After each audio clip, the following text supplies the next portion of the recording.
Salut la society, j'espère que tu vas bien. Comme d'habitude, je m'en fous, yeah. Toujours pas une grande chanteuse celle-ci. Je suis trop contente de vous retrouver aujourd'hui parce qu'en fait j'ai réussi à vous retrouver. Clairement je vous l'ai dit sur Instagram, vous avez suivi mes péripéties.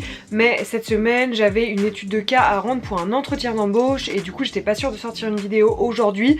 Et en fait bah là on est samedi, la vidéo sort demain matin. Je la tourne, là il est 15h30. Il faut que je la monte sur le reste de la journée quoi. Ça va être tendu du cul, hein, on va pas se mentir. Roman Langdon.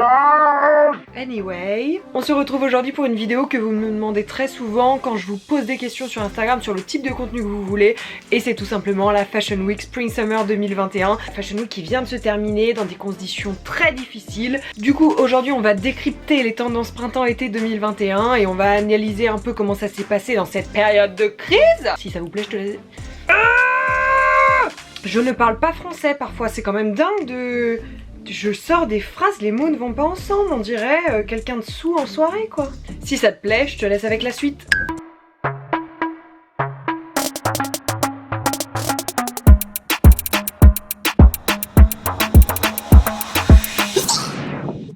Alors guys, j'ai mes petites notes ici, j'ai mon ordi ici avec les photos de look, de tendance que j'ai sélectionnées. J'ai fait les choses bien, on optimise le temps. La première chose à remarquer, et si vous suivez un peu les Fashion Week, vous avez dû vous en rendre compte, c'est que clairement cette notion de distanciation sociale était relativement respecté. Soit les shows étaient full numériques, full digitaux, soit les shows n'invitaient que des influenceurs ou célébrités incontournables.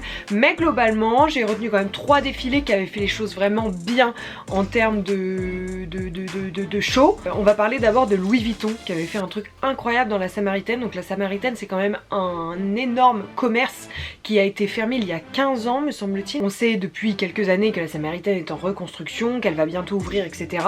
Et c'était quand même incroyable que Louis Vuitton installe Saceno, son fashion show, dans cet établissement qui est un établissement historique parisien. Clairement, il y avait 1 mètre entre chaque siège. Voilà, le front row, il n'y avait que un front row puisqu'il n'y avait pas d'autres rows. Entre chaque personne, il y avait 1 mètre et clairement distanciation au pied de la lettre. Voilà. Le deuxième show qu'on a adoré en termes de dans l'air du temps, c'est Miu Miu qui accueillait tout simplement aucune personne physiquement. Cependant le show était entouré d'écrans digitaux. Sur ces écrans tu pouvais voir toutes les influenceuses du moment habillées en Miu Miu tout simplement. Donc les Lena Marfouf, les Addison Rae from TikTok. C'était un front row de qualité d'influenceuses mais surtout d'égérie, de ambassadrice Miu Miu. Et ensuite je voulais aussi parler de Balmain parce que j'ai beaucoup aimé son show qui était en fait à mi-chemin entre le Vuitton et le Miu Miu puisqu'on avait des personnes physiquement présentes dans le show et le front row était full digital et complètement intégré au show, c'est-à-dire qu'en fond t'avais l'occasion de voir la Anna Wintour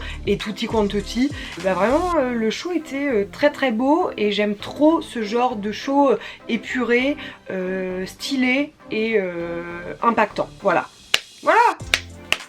Je pense que c'était quand même assez important de parler de ça parce que la mode c'est quand même quelque chose qui évolue avec son temps, avec son ère. Et voilà, dans cette ère où on sort de confinement, où là on rentre en couvre-feu, on n'est toujours pas sorti du Covid. Et voilà, les marques évoluent avec ça et je trouve ça super. Surtout que même en termes de mode, on voit des petits clins d'œil quoi, voilà. Ah oui, et avant de commencer les tendances, gros big up aux marques qui intègrent de plus en plus, et je vais sûrement le dire à chaque fois, mais ça veut dire qu'à chaque fois c'est plus les femmes de différentes shapes, de différentes tailles de vêtements dans les shows. Il y en a de plus en plus et ça fait vraiment plaisir, mais vraiment, et j'applaudis.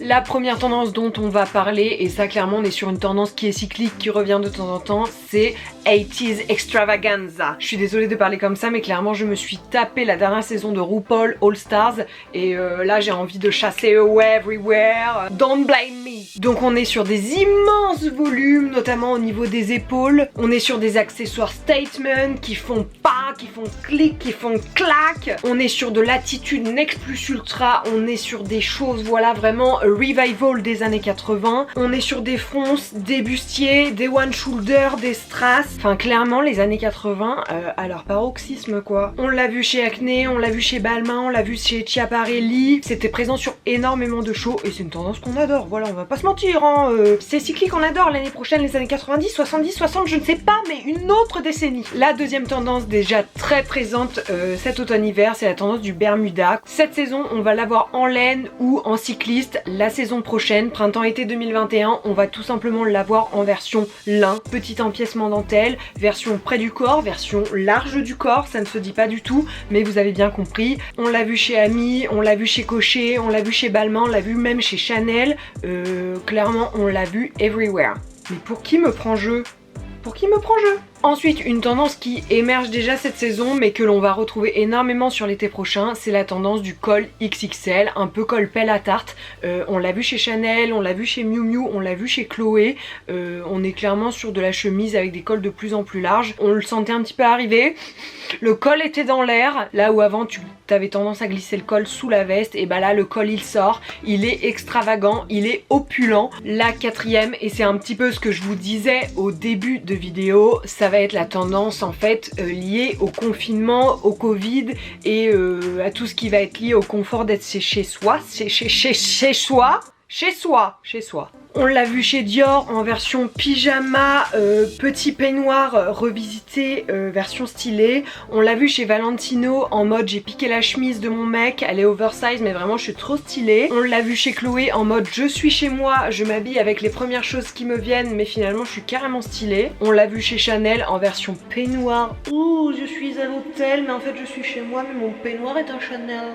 On l'a aussi vu chez Acne en mode full confort, des pièces plus qu'oversize, ce sont des énormes plaids que tu vas porter sur tes vêtements, que tu vas porter sur toi du coup, puisque tes vêtements ne portent pas de vêtements eux-mêmes, mais on l'a surtout vu en mode I'm not Covid friendly chez Kenzo, c'est-à-dire que ce n'est même plus un masque, c'est une tente individuelle qu'ils ont sur la tête les mannequins. Franchement, why not hein? Pour être la plus fraîche sur ta réunion Zoom, clairement, voilà, les designers ont pensé à toi. Certes, les pièces sont chères, mais tu seras stylé at home. Et ça, c'est une belle victoire. Cinquième tendance de cette Fashion Week printemps-été 2021, on est sur le crop top. On le voit depuis de nombreuses années maintenant, et sur les shows et en fast fashion, mais cette année j'ai l'impression qu'un peu toutes les marques tu vois se sont approprié la chose. On l'a vu chez Miu Miu, on l'a vu chez Ami en version homme, tout le monde y est passé, tout le monde y a mis son grain de sel et sa shape et c'était parti quoi. Pour que tout le monde puisse trouver son compte et puisse finalement dévoiler son ventre si délicat, voilà quoi, c'est l'été hein. Voilà, les collections cruise, tu es sur ton yacht, tu n'as pas envie d'être en maillot, le petit crop top, le petit short taille haute et hop ça fait le travail, allez hop, où il est le moët. Sixième tendance qui fait un peu écho à cette volonté d'être sur son yacht en vacances pour éviter la populace pendant le Covid, ça va être le full transparent. D'habitude on avait des empiècements transparents, des manches transparentes, des choses comme ça, ah bah là on montre tout là, allez hop, là ça perd pas de temps, c'est un sur maillot de bain, c'est une robe sur de la dentelle, sur de la lingerie, on assume tout, on montre son corps, je suis une femme d'aujourd'hui, je vis. Je suis d'ailleurs ici une femme qui se dévoile. On l'a vu chez Dior, on l'a vu chez Valentino en mode téton apparent, please me démonétisez pas pour deux tétons, voilà. On l'a vu chez Acne, on l'a vu chez Sacai, on l'a vu chez Giambattista Valli, voilà clairement le total look transparent, c'est une des hit tendances de la saison prochaine pour l'été, se dorer la pilule tout en transparence.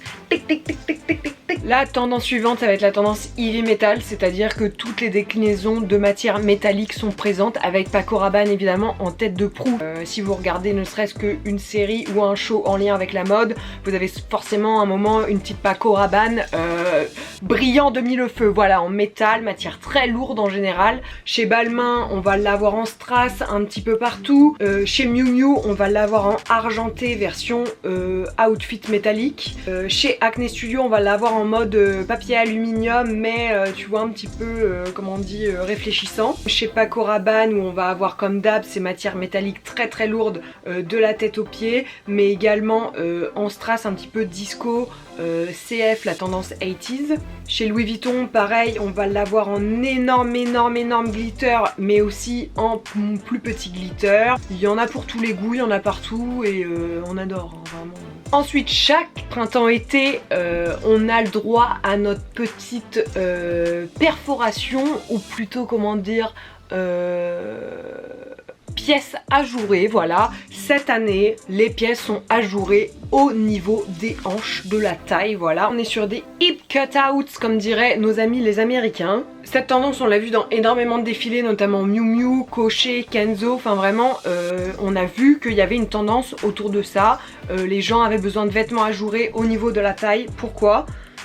C'est une bonne question. En tout cas c'est flatteur pour la ligne et c'est sûrement l'un des arguments de vente des marques. Il ne se passe pas une année sans que je vous parle des tendances de dentelle. Cette année on est sur de la dentelle classique et du crochet en total look. Clairement on n'est pas sur des petites pièces, enfin évidemment il y en a, mais il y a énormément de full look, des longues robes full dentelle. J'adore dire le mot full apparemment, voilà, il n'y a que ce mot là dans la vidéo depuis tout à l'heure. On l'a vu chez Dior, on l'a vu chez Valentino, on l'a vu chez Chloé, on l'a vu chez Chanel. Vraiment le crochet et la dentelle c'est une valeur sûre de tous les étés. Voilà, ça c'est dit, c'est fait, on le retrouve encore cette année, c'est acté, c'est signé. Pour la dernière tendance, je vais vous parler d'un vestiaire menswear, mais au-delà de ça, un vestiaire androgyne en fait, c'est-à-dire que il y avait énormément d'hommes qui défilaient en tenue féminine, il y avait énormément de femmes qui défilaient en tenue masculine. Voilà, on est clairement sur une volonté des marques de plus en plus fusionner les collections hommes et femmes, et ça alors je trouve ça vraiment incroyable.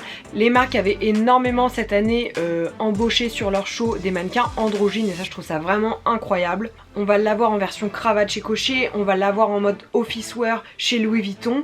On va le retrouver également chez Chloé, chez Chanel, qui montre le côté costume version revisitée. Des marques qui finalement commencent à s'imposer sur un T1 qui est de plus en plus flou au niveau de la frontière féminin-masculin. Et ça vraiment je trouve ça incroyable. Moi j'adore m'habiller avec les fringues de mon mec. Lui un peu moins avec les miens bizarrement. Vraiment on l'a à toutes les sauces, on l'a dans toutes les matières, dans tous les styles. Et ça je trouve ça vraiment incroyable. Je suis trop contente que même les marques historiques évoluent avec leur temps, et vraiment c'est une célébration, c'est des pas en avant. Un petit pas pour la mode, un grand pour l'homme. Je finirai cette vidéo là-dessus. Si cette vidéo t'a plu, n'hésite pas à t'abonner et surtout à liker la vidéo, parce que ça marche comme ça, l'algorithme YouTube, vous devez comprendre. Je ne vais pas m'attarder mes petits loulous, j'espère que la vidéo vous aura plu, je vous fais d'énormes bisous. Et surtout je vous dis la bise. À la semaine prochaine.